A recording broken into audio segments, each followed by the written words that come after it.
All right. Hello, everybody. Welcome back to the Motown Sports Talk podcast. I'm your host, Jordan, and today I'm joined by two of my former guests. They've both been on the show. We've got Jimmy and Joe back on the show. How are you guys doing today? Good. Doing well. Awesome. Awesome. Glad to have both you guys back on the show. And so we got a lot to talk about. We're going to be doing a post draft recap, kind of discussing our feelings on the draft. Obviously, our way too early evaluations, but just seeing how well we plugged in some holes and how we think the direction the team's going after the draft. So, as I mentioned before, Jimmy and I have already done a round one kind of evaluation. So I'll let you start with this first one, Joe. First off, I want to ask you what your thoughts were on the draft in a whole, just the whole virtual draft, how they presented it, how it went. What were your thoughts on this kind of weird year into the draft? Yeah, I enjoyed it a lot. Um, I saw more people in my life that either don't typically follow the draft or definitely don't follow it past round one. Be Mm-hmm. very interested in it. Obviously, us all sitting at home, not having a lot to do, starving for sports, and even people that aren't really big into sports. It was kind of that that big event for everybody to get into. Yeah. So I enjoyed it. I thought the presentation was great. Being able to get into everybody's living room that way was really cool. Yeah. I think that they should, and I know that I've heard them talking about it. I think they should look to keep some elements of that.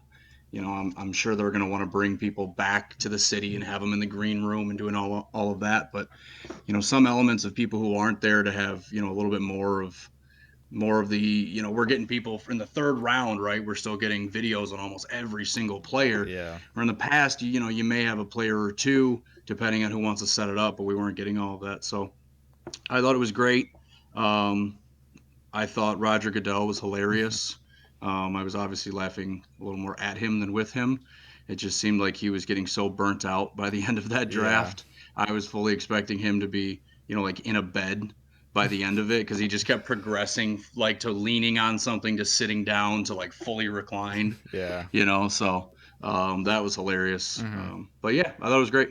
Yeah, I agree. I was honestly surprised. I thought there'd be a lot more technical difficulties, as I mentioned prior. But Went smooth. yeah, like I said, it honestly went pretty well. Again, we don't know all the behind the scenes. There could have been technical difficulties between teams when they were talking, because I'm sure everyone saw that video where it was Bill O'Brien and where the Lions were supposed to have a trade and talk, and then all of a sudden, Bill O'Brien's cursing out the phone. So we don't know if that was a technical issue or Bob Quinn just hung up the phone, or you don't know. Again, there could have been a lot of stuff going on behind the scenes that we didn't hear about, but from the actual presentation standpoint, it was actually pretty well, and I was thoroughly impressed by it, honestly, because like I said, thought there'd be a lot more hiccups. So you mentioned be able to see the draft picks, their rooms, and their families. I really liked seeing the general manager and the coaches' Mm-hmm. families and their offices.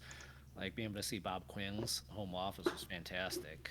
And Yeah. maybe in the future we can discuss all the stuff we saw on the shelves and all those little personal items. Yeah, it was pretty cool, and I thought it was funny how pretty much every single head coach or GM had all of their kids and all their families all in the picture trying to be on TV. Because I mean, you never know when your family's going to be on TV again like that on national TV, so it's kind of funny.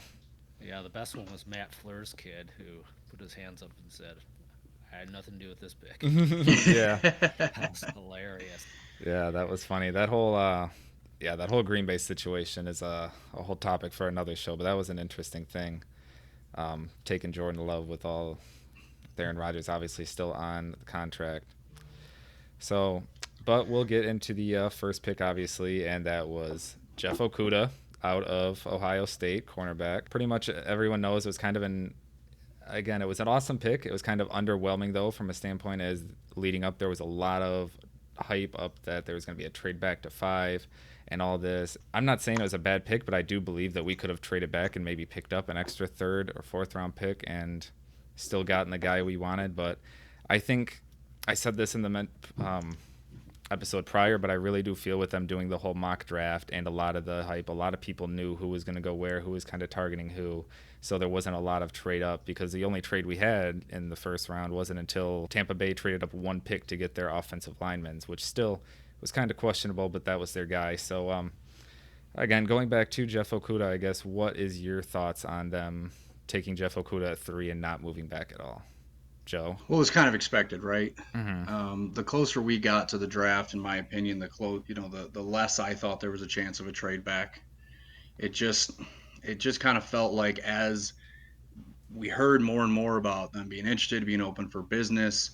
I tend to go the opposite way when I start to hear those things close to the draft. Mm-hmm. And so I wasn't surprised. I went into this draft with the expectation of in the first round, obviously the you would like to maximize it, and that's Bob Quinn's job is to maximize the pick. So I can't say he did a perfect job because he wasn't able to turn this into anything more than just the number 3 overall pick. Mm-hmm. But with that being said, I think he took a stud.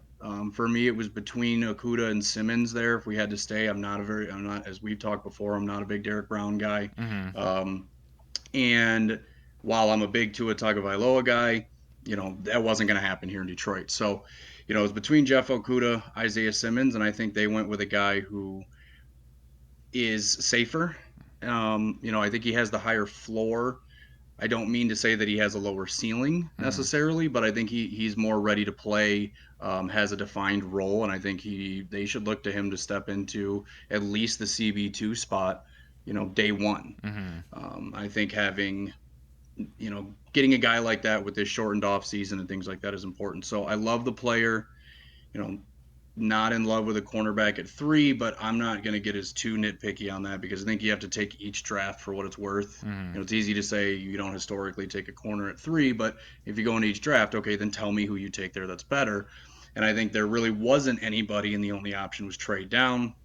They weren't able to achieve it, but at the end of the day, we got a starting cornerback. So, I'm happy with it. I'm not ecstatic, but I'm happy with it. Exactly. As you said, it's somebody who, with a shortened off season, because we don't know how the rest of this off season of training camp is going to work out, someone who can come in and play an immediate role without having to get too much practice and repetition behind that. He can come in and be an immediate starter, possibly even over Desmond Trufant, depending on how training camp preseason end up going. Jimmy, did Sure. you have any other thoughts on the Jeff Okuda pick? Well, it's really interesting listening to Quinn's post first round presser. He really delved into some of his insights, and it was really interesting if you haven't seen it already. Yeah. But he admitted he wanted to trade down a couple spots, and he did have other guys at the same tier as Akuda. Mm-hmm. So one of the theories we had why there wasn't a trade down was Akuda might have been a tier above everybody else, but that's not the case. He also said there was no firm offer. So he didn't say there was no offer. He said there's no firm offer, Mm-hmm. which qualifies it. To me, that suggests there were preliminary discussions with Miami or the Chargers or somebody else, but the teams were probably too far apart in compensation. Thus, it never got to the point of actually having a firm offer. Bob Mm-hmm. Quinn might have just been asking for way too much, and Miami and the Chargers were nonchalant and lukewarm about the quarterbacks, maybe, and it wasn't worth countering because they weren't willing to get anywhere close to Quinn's price. Yeah, clearly Bob Quinn didn't sell it enough that he was trying to take a quarterback at that spot. Because I know he said he was doing the press conference with Tua and all that, but again, he obviously didn't sell it enough, so they weren't sold that we weren't going to take him, so they didn't feel necessary to trade up.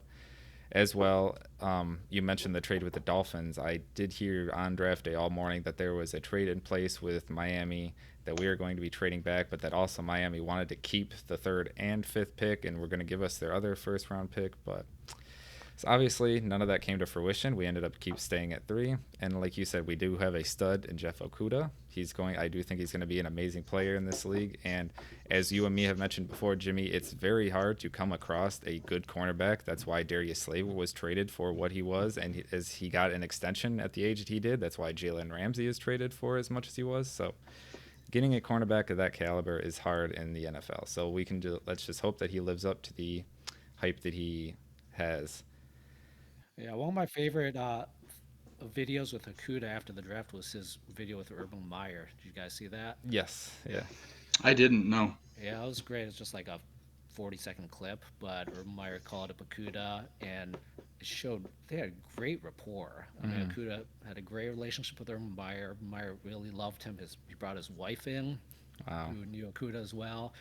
And Akuda was super respectful, super humble Mm-hmm. through the whole thing, and it really showed his humbleness and his willing to be coached hard and to get better.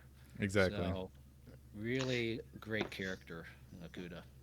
Yeah, I think I didn't get to see that, but that's one thing that for all the negatives you can say about Urban Meyer off the field and things like that. I think one thing that shines true is how much he really cared for his players and his players care for him, because that seems to be just kind of right in line with how the type of rapport and relationship that he's had with all those guys. So yeah, that's great to see. Yeah, And I'll have to check that video out. after dealing with the Slay issue, where it seemed like he might not have been wanting to get coached super hard, now we got Akuda who wants to get coached hard. So someone who's going to feed into that Matt Patricia system that he's trying to build here in Detroit. So with that, but yeah, so moving on to the second overall pick, we picked at 35 overall, and we took the projected number one running back in the draft. That's DeAndre Swift out of Georgia. I personally was really excited to get him because, again, as I mentioned, he was projected in the first round, and I didn't even expect him to fall as far as he did. I was expecting the Lions to look at running backs in the second round, but again, I was expecting more maybe Jonathan Taylor or J.K. Dobbins somewhere around that area, or possibly in the third. But again, when he fell down to us and the Lions took him, I kind of think it was one, Bob Quinn taking the best player available, because I think at that position he was. But again, I think this is just Bob Quinn's attempt to try and cater to Darrell Bevel's offensive style and try to be more of a run first offense. It's kind of reinforced by some of the picks we have later in the draft, which we'll get to soon. But yeah, so I guess, Jimmy, I'll start with you on this pick. What are your initial thoughts on the DeAndre Swift pick? Yeah, we discussed in a previous podcast that the highest impact position in the early second round for this upcoming season would probably be a running back. Mm-hmm. These guys can hit the ground running, if you will. They don't take as much of a learning curve compared to some other positions. And there's we definitely need a running back. Yeah. Bob Quinn has talked about in the past how much he values the running game. So this guy's going to come in and be basically an instant starter. Probably get 50% or more of the carries. Yeah. So he's going to have a huge impact this year. Yeah, I'm really excited for him. Joe, what are your thoughts on him? I love the player. I thought going into this, if we could get one of the big three running backs, I would be very excited. Mm-hmm. Sitting at it, looking at where the D end class was and the edge rusher class was, I was thinking more to try to get somebody like a Gross Matos if he fell, or a Daryl Taylor, who I was a big fan of, that I didn't see really talked about a lot in the Lions community. But when it happened, I was ecstatic. He's a great player. I personally have J.K. Dobbins as my running back one, but Swift was behind him, and they were very close. They do a little bit different things. With a zone scheme, you may want to look at Dobbins more, but I think DeAndre Swift is a fantastic player. He had production without having too much wear and tear on the body, which is great. Yeah. We'll just have to see, how that holds up, because he is a slighter guy. He's not, little other than his height. He is but he's not a Maurice Jones-Drew, or, even like a Mark Ingram type, where they're real stocky. Mm-hmm. So we'll have to see how that holds up. But man, he is electric to watch on the field. So I really liked that, especially when you see that we were able to then get a pass rusher who I had as a second round grade in the third round. Then I feel like that was maximizing, right? I Mm-hmm. was looking to take a higher D end there, maybe grab a running back in the third.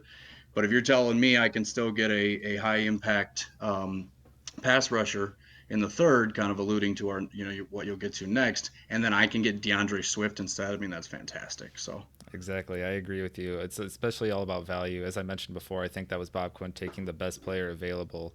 And if you look at some of his stats from last season, yeah, he had 196 attempts, 1,218 yards, and 7 touchdowns. And not to mention, in his entire college career, he averaged 6.6 yards per carry, which is what we definitely need in our running back group, because Kerryon Johnson, as good as he is, we all know he's injury prone. We had a lot of injuries in the running back room last year. We also still have Bo Scarborough on the team, which can be more of our power back, and I think we're going to kind of, like you said, split carries between Kerryon and DeAndre, and I think it's going to be about 50-50, with just Bo Scarborough maybe being a third or maybe fourth and one type of scenario player, but we'll see as the season goes on. But yeah, as you mentioned, Joe, with our third round pick, 67th overall, we finally addressed defense and we took Julian Okwara, defensive end out of Notre Dame, who is the brother of current Lion Romeo Okwara. And if you guys saw the video when they were drafted, Romeo was there with him in the room. That was pretty cool, seeing them interact like that and seeing him welcome him right to the team, right then and there. So yeah, like you mentioned before, I was kind of surprised that we took DeAndre because I honestly had no idea where we'd go. I thought, same as you said, Joe, that we would address some type of defense or go defensive line or edge, either one in that second round. But we got him, and so the fact that we did get Julian Okwara, who before this college season started, he was, I believe, a first round projected pick. And then the leg injury set him back.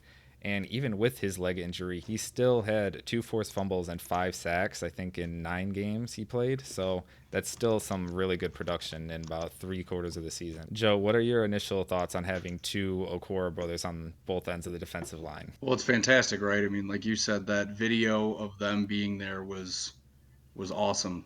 Seeing, especially when I first saw it, I was on ESPN and I switched over to ABC. I didn't realize there were two broadcasts there, and Mm, I was enjoying the ESPN or the ABC broadcast a little better. So once I switched over there and they showed the actual video where we're not getting the audio from the commentators, we're actually getting the audio from inside of the house, and you get to see. It looks like Romeo had gotten some information while he's on the phone, and he starts looking around and saying it's Lions, mm-hmm, and all of that. That was big, man. I mean, to as far as I remember, they haven't played together at any level mm-hmm. because they're 4 or 5 years apart. Yeah.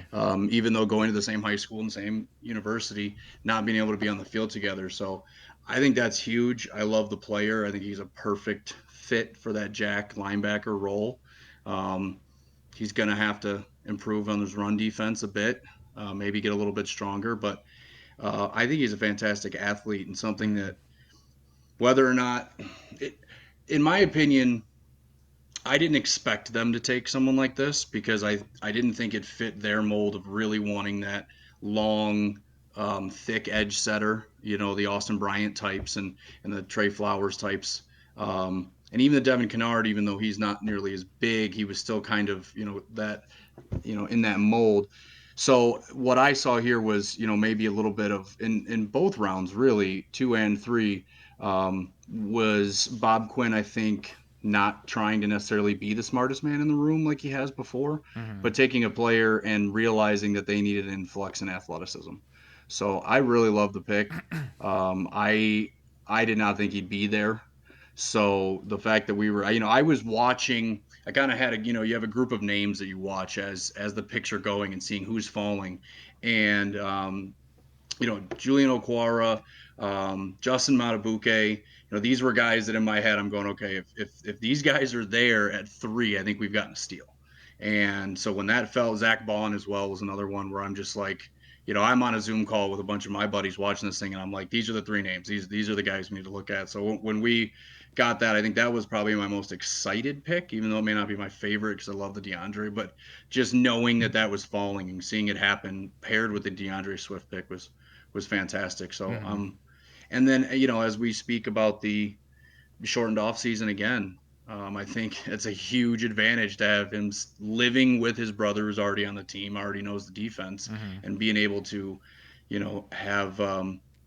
have that help the learning curve for a defense that's notoriously kind of tough to learn right out the bat and with a shortened off season. So I think it's huge. Yeah.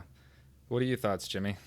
Yeah, you're right, Joe. It's almost like he has a coach living with him, with his Right. brother. So having no OTAs, that's going to be really helpful. Yeah. We know the Lions value character.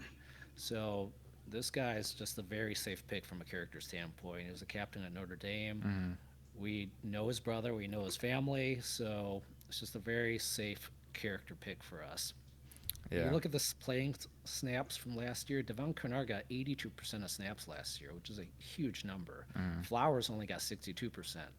So there are a lot of snaps out there to be had, and hopefully Julian can take some of those. Yeah.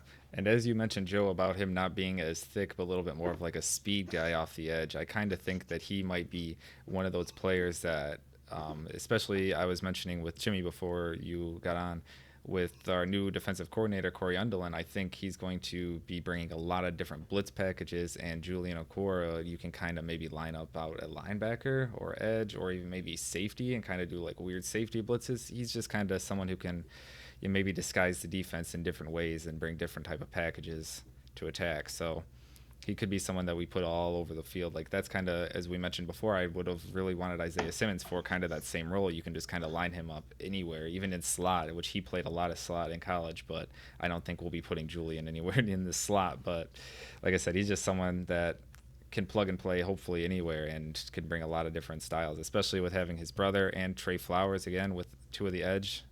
And again, we've mentioned before, Trey Flowers is kind of one of those players that you can cycle in the middle of the defensive line as well as the outside. So maybe they might be doing both Okora brothers on the outside, Trey Flowers in the middle. They might be, who knows? It's going to be exciting to be watching this defense this year no matter what and see what kind of packages and different zones or if they just continue to play man like they do all the time. So, Yeah, I think we discussed, and the last time I was on with you about that same thing with, upgrading the edge position not only upgrades that side, but I think it upgrades Trey Flowers' play because then we get the ability to not sit him on an island mm-hmm. all the time and move him into that 3 and 5 technique at times, which is where I think he was very effective in New England.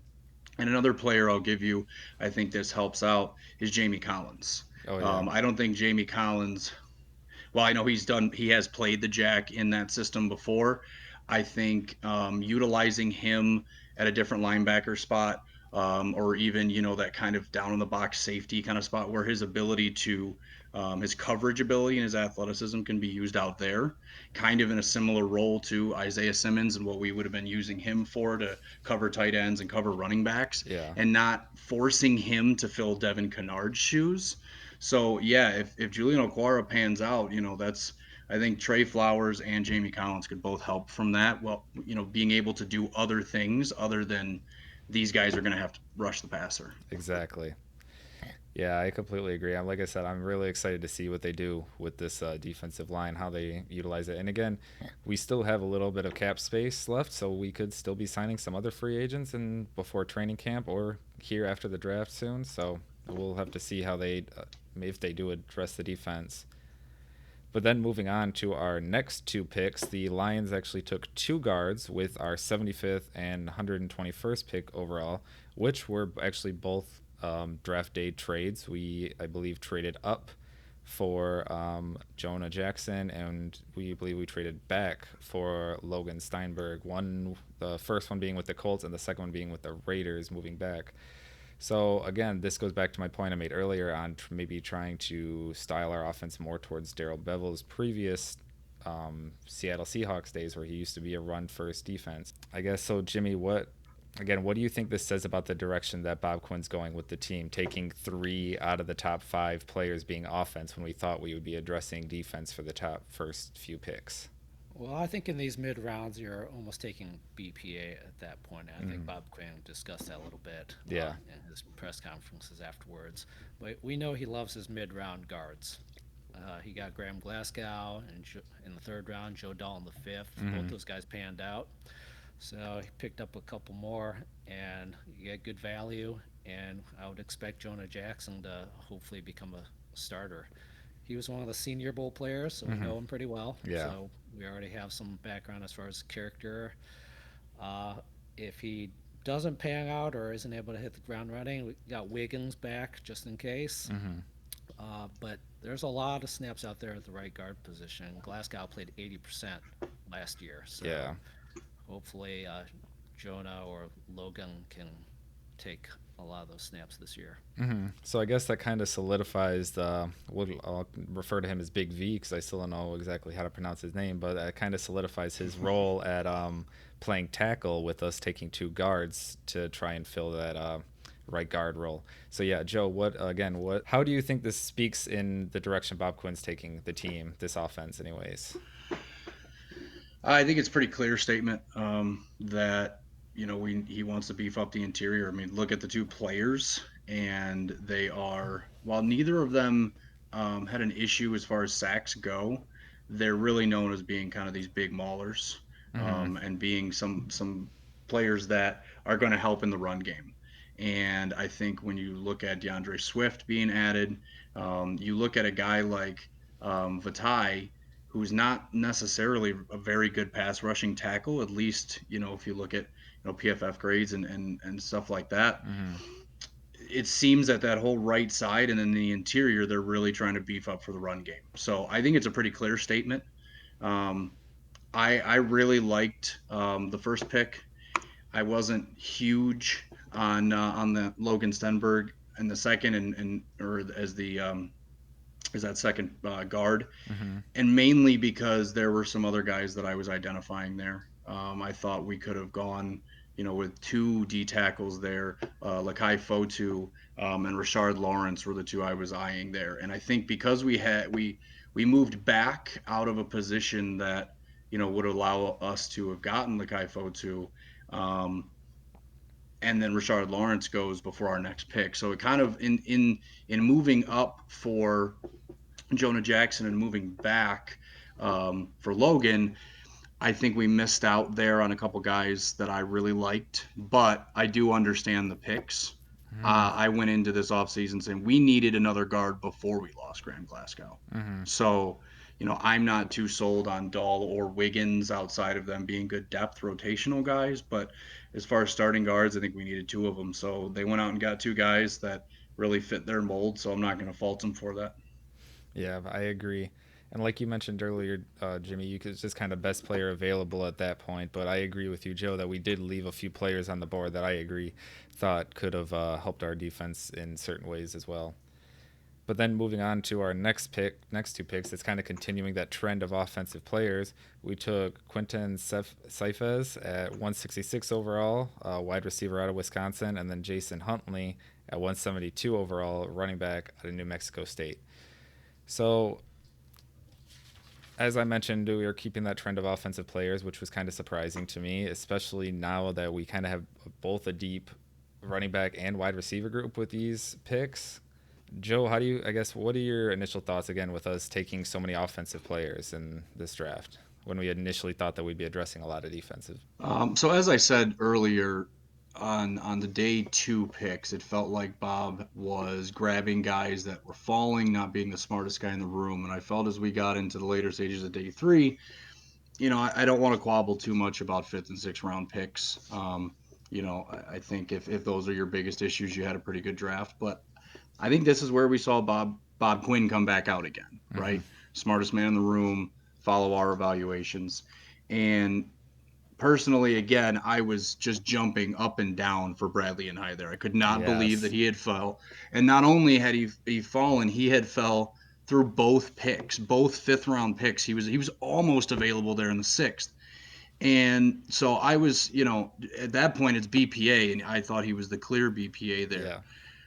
As far as the guys we got, I wasn't a huge fan of Quintez Cephas.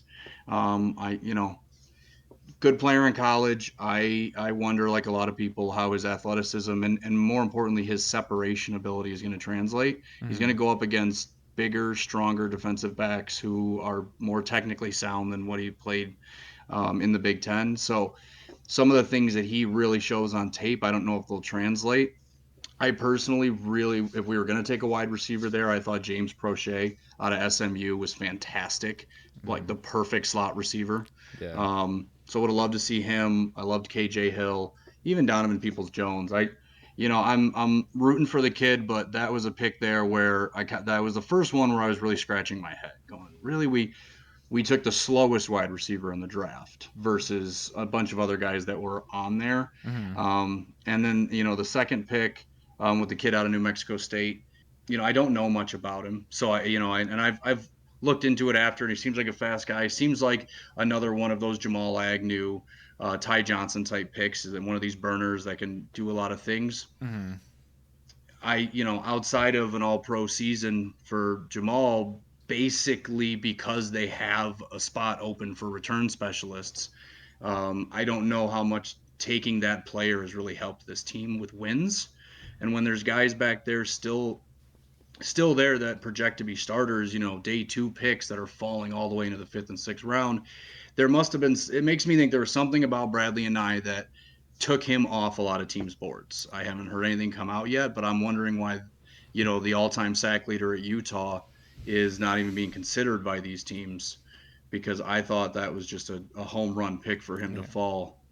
So Yeah, that was a huge surprise because he was someone I speculated to the Lions ever since the Senior Bowl when we worked with him and the Combine. He stood out both at the Senior Bowl and the Combine, so I thought he was going to be someone for sure, especially when, again, like you said, when he started falling that far. I for sure thought we'd take him in the fifth round, and again, I was surprised. And as you mentioned, you're not too familiar with these guys, as neither am I. The only thing I really know about them is that Jeff Okuda in his combine press conference mentioned that he was the toughest wide receiver that he faced all year. So, and he was the only wide receiver to get 100 yards on them on Ohio State. So there is that. And then, as you mentioned, Jason Huntley, the only thing I know is that he's extremely fast, and what I've just read on him post draft as well. So I believe he could be someone who could replace Jamal Agnew in that return spot. But I guess what are your initial thoughts on these two guys, Jimmy? Well, as far as Bradley and I or other guys who are falling, as fans, we don't get any medical information, Yeah. and we don't get a lot of the character information either. So there could be very legitimate reasons. So I never question or second guess not taking a guy. Yeah. As far as Cephas, Huntley, when we're talking about fifth round and beyond, I think we're looking at special teams players. Can they contribute on special teams? And maybe we hit a lottery and they actually become a good starter or a star. Mm-hmm. That's super unlikely fourth round and beyond. So Cephas, maybe he can play special teams. Maybe he can take the number 5 wide receiver spot. We talked about Travis Fulgham previously, how he really did not contribute much his rookie year. Only 5% of snaps on offense and special teams. Yeah. With Huntley, he's a returner, so he could compete with Agnew, who's starting to come towards the end of his contract. And Bob Quinn, his press conference, compared him to McKissick, who he lost in the offseason this year. So Huntley could end up being a gadget player for us at running back. Right. Yeah, that could be kind of interesting. Kind of be like that little Swiss Army knife, like maybe how we used to use Theo Riddick in that type of role, maybe. I agree with Jimmy's point there, kind of about, again, going back to when we're talking about picks 166 and 172. At this point, I'm nitpicking just for the sake of, the conversation. But Yeah. if those are your biggest issues, I think you probably had a pretty good draft, because, those are guys that you don't even know if are going to make the roster, let alone if they do, they're going to have to play some special teams. So I definitely agree on that. Yeah. Completely. Yeah, as far as taking possibly another running back in the fifth round after we already took one in the second round, we got to realize going forward, there's going to be a 17-game season. Not this year, but very likely in 2021. Over the past 10 years, we've been hearing talk about you need 2 starting running backs. Well, I think going forward, we're going to start hearing we need 3 starting running backs or 4 starting running backs. Yeah. And we've seen what happened in the NBA with load management, where we're resting guys even though they're perfectly healthy. I can see that start to happen in the NFL, especially at the running back position, where carry on, take the next 2 games off. We got 2 or 3 other guys who are healthy, and DeAndre take 2 games off just to get them through a season. So taking DeAndre, taking an extra running back, I think it's going to become even more valuable over time. Yeah. And with roster size Good point. increasing from 53 to 55 now, Mm-hmm. those 2 extra spots, one of those could easily become a permanent running back position. Yeah. That's honestly a really good point, because if you look at people like Todd Gurley, he has like degenerate knee problems now because he has been running to the ground. I'm not sure exactly, but I know he's well over 200 attempts. I think it's over 250 attempts each year. I mean, I might be too high on that, but he takes a lot of snaps since his rookie year, and that just wears on players. That, again, he was just got paid, 2 years ago? He got a huge extension, and now he's cut in Atlanta. So Yep. the running back position is one that gets beat up quick. So like you said, we could see some type of load management or situation they do in the NBA move over to the NFL. But moving on to our last 2 picks of the round, at 197th overall, we got defensive tackle John Pinisani out of Utah and defensive tackle Jashawn Cornell out of Ohio State. So we took in 3 Ohio State players, all 2 of them on defense, 1 on offense, and again, so we finally addressed the defensive line. I'm not too familiar with these guys other than what I've read after the draft and just looked at their stats. So I guess I'll let you start, Jimmy. What are your two thoughts on the last two picks?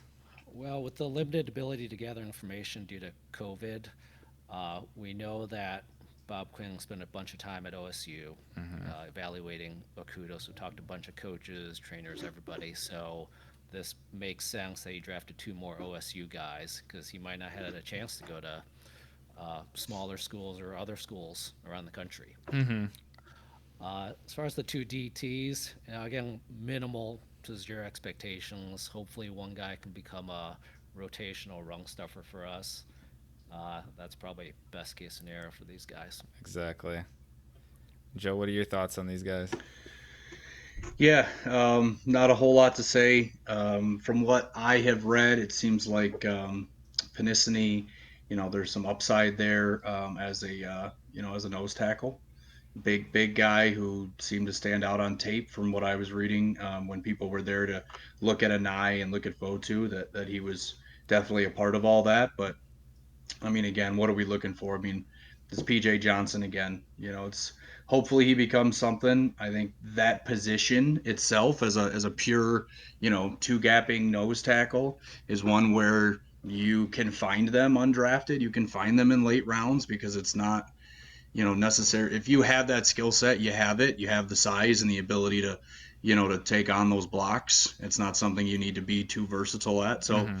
you know, upside there is there, but nothing to get too worked up about. As far as Cornell goes, being an Ohio State fan myself, I remember him coming into Ohio State as being very highly touted, and then him just disappearing. Mm-hmm. And to be honest, I almost forgot about him completely. With guys like Devon Hamilton and Draymond Jones and these other guys who weren't as highly ranked, just taking over his snaps from the get go. I mean, he's kind of a tweener.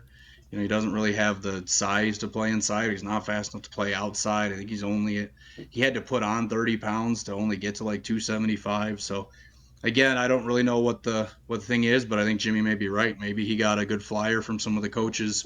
Maybe Larry Johnson Sr. said some really good things, and he respects that, and wasn't able to talk to a lot of other schools. So when you're looking at your board and there's a lot of unknowns, you go, well, at least we know something on this guy. So they Exactly. took him. So Exactly. It all goes back to who you know and who you trust, which that's what we've learned in the NFL. Coaches go by who they've worked with previously or who they know and who they can trust on their word and what they're going to say on a player. So, Now, something I was expecting in the sixth round or hoping for was a punter. I don't know what mm, you guys were thinking, but Braden Mann went before our sixth round pick, and that was a little bit of a disappointment for me. I was mhm. wondering maybe we should have picked him up in the fifth round. Yeah, you're right. So, that's pretty much all our players. And then if we're looking at undrafted free agents, we took Hunter Bryant, a tight end from Washington, Steve Whittrell, a long snapper out of Ohio State, Luke Sellers, fullback out of South Dakota State, Jalen Elliott, safety out of Notre Dame, Arian Sipos, punter out of Auburn. So we did end up taking a punter and undrafted. Then we have Bobby Price, defensive back from Norfolk State, and Jeremiah Dinson, safety out of Auburn. So again, players I'm not too familiar with. I don't believe, honestly, I've heard of any of them until reading this. And again, I've just trying to look at their stats and the little bio that it gives me. So that's kind of all I have to go off of. Do you guys? I guess do either one of you have any opinions on some of the undrafted free agents? Well, the only guy that I would keep an eye on is the tight end because we gave him some guaranteed money to sign. Mm, So maybe he'll uh, outcompete Isaac Nauta and take over the third or fourth tight end position. Other than that, no comment on any of those yeah, guys. yeah. Hunter Bryan was a name that I knew just from PFF and stuff like that. mm, Was surprised that he was still there because I do just remember the name and him being some very athletic tight end, almost kind of that flex out Z type. Um, but yeah, I mean, we gave some money to him. There's definitely a whole open competition behind um, Hawk, so that could turn into something. The punter, I guess he's an Aussie punter or something, kind of rugby style, so that's mm, always cool. yeah. Yeah, and we But actually ended up cutting Matt Weil, the yeah, punter. So maybe this undrafted punter's in line to be the starter. I don't know. Could possibly, because yeah, he's is he the only punter on the roster at this point now? Let me But let me double check maybe. on that. Yeah, and in the meantime, it seems like Bob Quinn's just relentless at trying to get rid of Dom Muhlbach. I mean, whether he's drafting them or undrafted free agents, man, he's trying to bring in long snappers, right? Yeah. He's getting up in age. Was he like 50? Yeah, right. But yeah, so right now, since you said we cut Matt Wiley, it looks like the only punter on the Lions right now is Jack Fox, as well as the undrafted free agent we just signed, Jalen Elliott.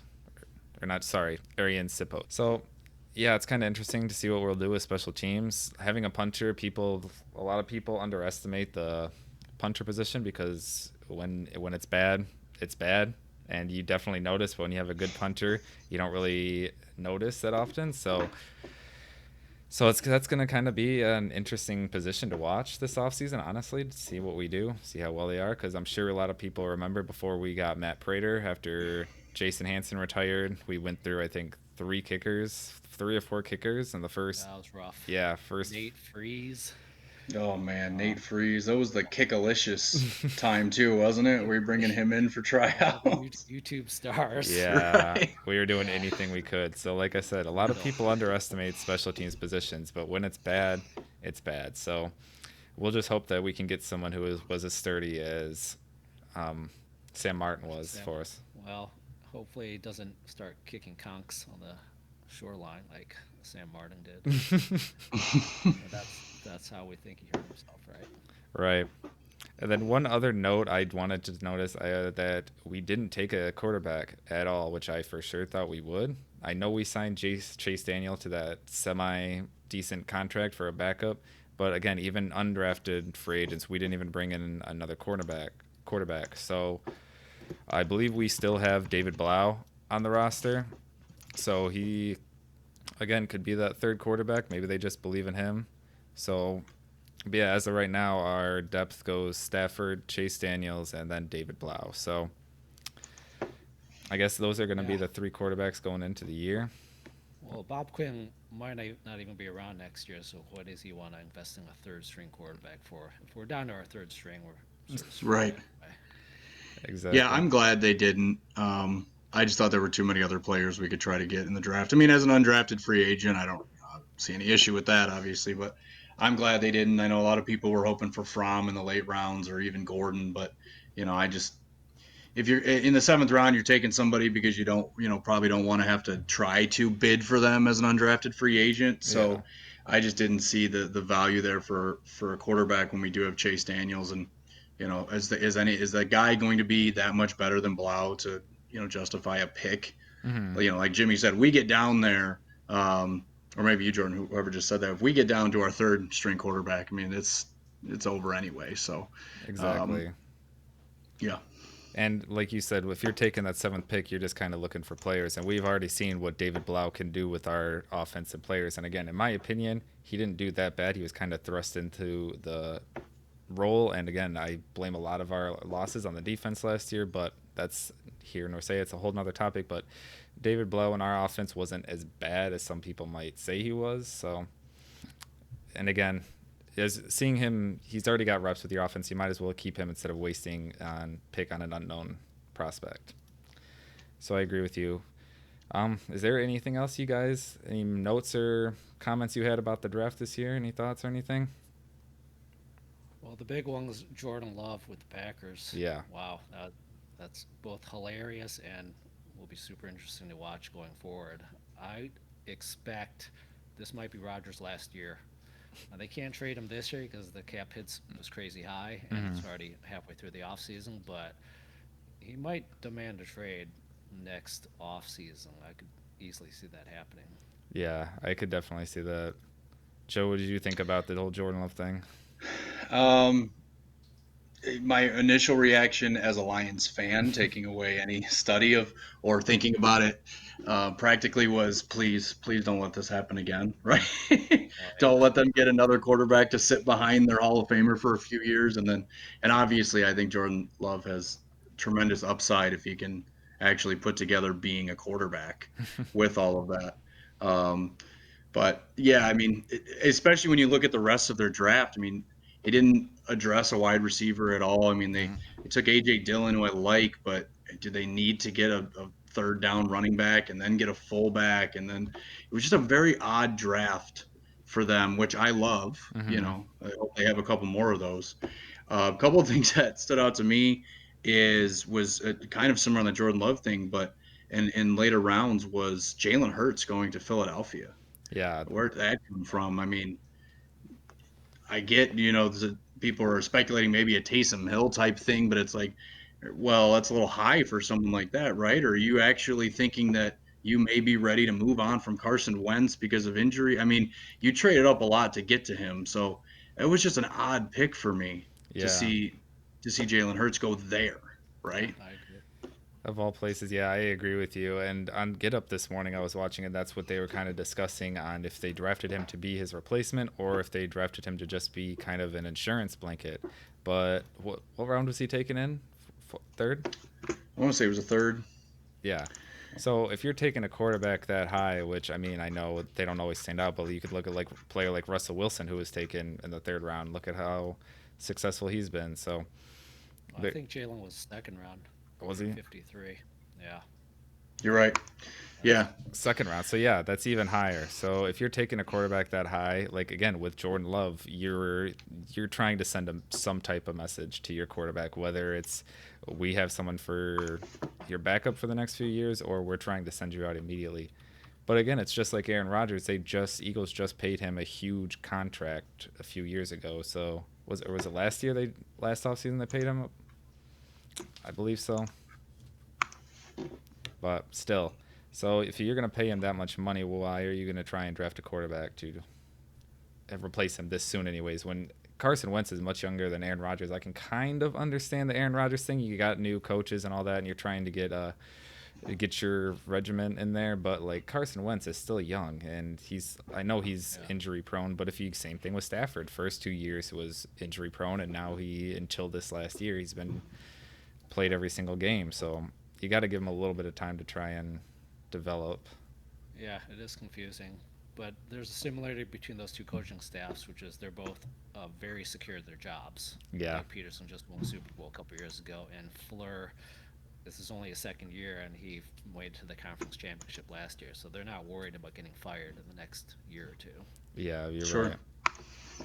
I think one more guy to throw out there that I think will have I think just went to a perfect situation. I couldn't believe he was still falling, but J.K. Dobbins to the Ravens was a fantastic pick. As I said earlier, I had him as my maybe biased, but I had him as my number one running back.